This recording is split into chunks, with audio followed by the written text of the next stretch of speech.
हां सांगा गुरुजी. दोघांच्या तारखेनुसार पुढील आठवड्यातील ग्रह नक्षत्र यांची स्थिती अत्यंत शुभ आहे. गुरु आणि शुक्राचा उत्तम योग जुळून येतोय, त्यामुळे साखरपुड्यासाठी हा काल अत्यंत मंगलदायक आहे. वा वा वा. आणि पंचांगानुसार तिथी वार नक्षत्र याचा सुंदर योग असल्याने कार्य निर्विघ्नपणे पार पडेल. चला उत्तम झालं. जय श्रीदेव. तुमची हरकत नसेल तर पुढच्या आठवड्यातला मुहूर्त बघूया. हो चालेल. चा गुरुजी पुढच्या आठवड्यातला मुहूर्त बघा. हो जरूर.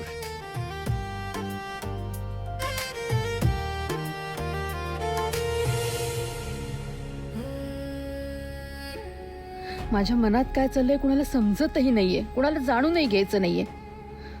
दादा खूप घाई करतोय. आता हा साखरपुडा थांबवण्यासाठी मलाच काहीतरी केलं पाहिजे.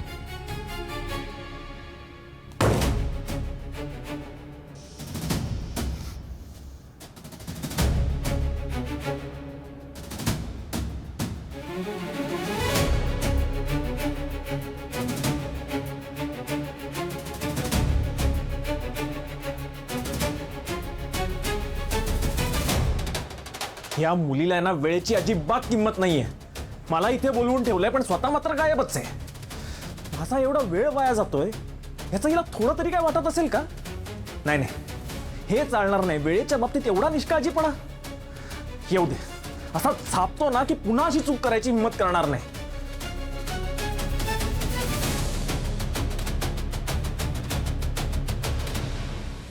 काही म्हणत होती, स्थळ खूप छान मिळालंय प्रीतीला, नाही का?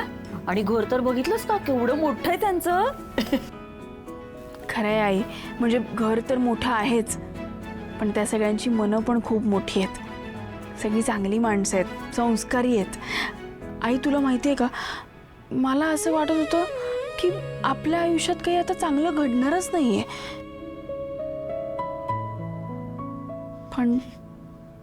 पण असं नाहीये. म्हणजे प्रीतीताईचं लग्न ठरलंय. आता ना हळूहळू सगळ्या गोष्टी सुरळीत होतील बघ तू. खरंय. पण प्रीती, तू खुश आहेस ना ग? हो आई, मी खूप खुश आहे. आलेच.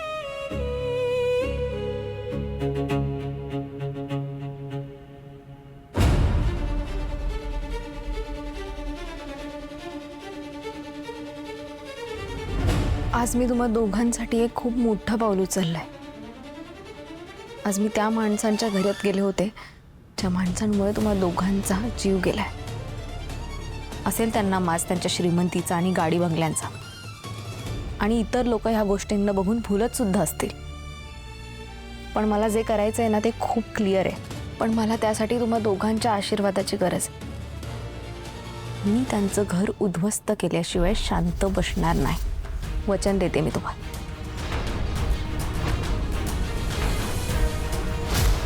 आई अगं, लग्न तोंडावर आलंय. आपण तयारीला लागूया का? म्हणजे काय हवंय नकोय याची लिस्ट तयार करूया, चालेल? हो, तू म्हणते ते बरोबर आहे. बघता बघता लग्न जवळ येईल आणि आपली काही तयारी नाही असं व्हायला नको. आपण तयारीत असलेलं बरं, नाही का? बरोबर. मग मी लिस्ट तयार करायला घेते, चालेल ना? घेते. हो. अगं, चुरचुरतोय का? दे इकडं, इकडे दे. आणि मी काय म्हणते, मी त्याला औषध लावते. नाहीतर आपण असं करू, डॉक्टरांकडे जाऊ बाई. आई, डॉक्टरकडे वगैरे कशाला जायचंय? तू म्हणतेस ना ते दुधावरची साय लावूया, ते लावते मी, बरं वाटेल. बरं. 36, 37, 38, 39, 40. 41 सुरू. फक्त 9 बाकी आहे हाफ सेंचुरीला. सुरू. आज तर सगळे रेकॉर्ड तोडून टाक. म्हणजे नाशकात साखरेची कमतरता, स्वित्झर्लंडच्या कंपन्यांना फुटला घाम. कुठली गोष्ट सिरियसली घेताच येत नाही का रे तुला? बरोबर आहे, बरोबर आहे तुझं. हे एवढा शुगर रश झालाय याचा अर्थ नक्कीच काहीतरी गडबड आहे.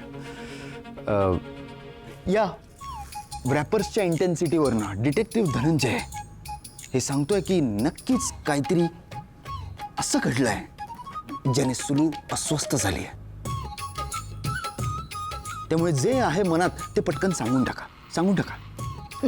मला काय वाटतं कुणाला काय फरक पडतोय माझं बोलणं कोणी ऐकतंय का? सुलू, या घरात फक्त तुझंच ऐकतात.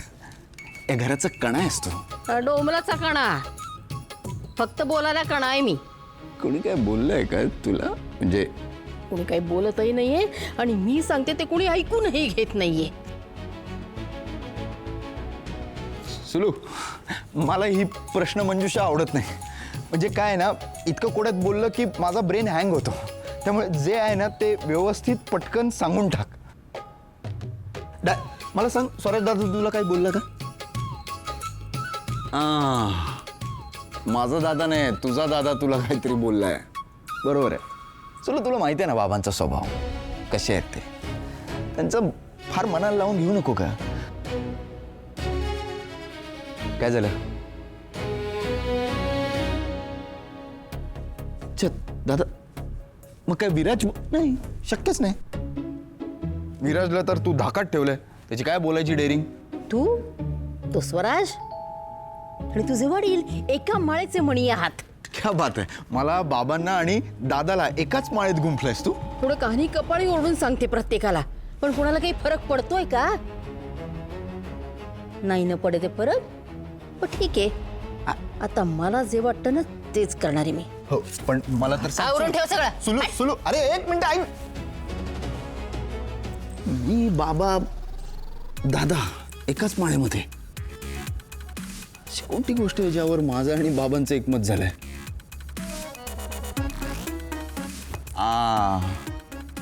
हे सगळं प्रीतीवरून चालू आहे.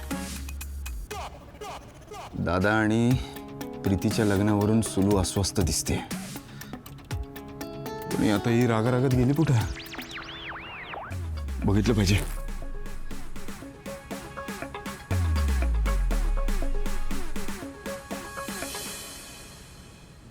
चार तास उशिरा आली आहेस तू. लक्षात येतंय का तुझ्या? अगं तू जेनझी आहेस ना. तुमच्या त्या सोशल मीडियावर एकेका मिनिटाची किंमत असते आणि तू 4 तास उशिरा आलीस. अगं घडूच कसं शकतंय?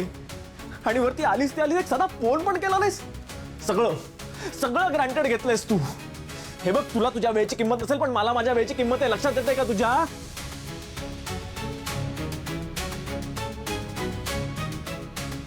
शंभर, 99, 98, 97, 96. सर, काय काउंट करताय? तुझ्यामुळे जी माझी चिडचिड होते ना, त्यात डोकं शांत करण्यासाठी मी उलटे आकडे मोजतोय. तू मला आधी हे सांग, तुला उशीर झालाच का? हो सर, ते काय झालं माहितीये का? ऍक्च्युली मला काही फालतू करणं नको. मला तू स्टोरी तर ऐकायचीच नाहीये. सगळी बालिश करणं माहिती आहेत मला तुझी. काय तर ट्रॅफिक लागलं असेल, कोणतरी वारलंच असेल, काय तर मग गिझरच फुटला असेल, डोंगरच कोसळला असेल, ही सगळी कारणं माहिती आहेत मला. आणि तुझ्या चेहऱ्याकडे बघून आहे ना, मला अजिबात वाटत नाही की तुला काही प्रॉब्लेम झाला असेल. टाइमपास करत असशील ना तू. तुझ्या त्या मित्रांबरोबर कॅफेमध्ये बसली असशील, नाही तर काय तर मार्केटमध्ये उन्नर काय करत बसली असशील. तुझ्यासारख्या मुलींना चांगलाच ओळखतो मी.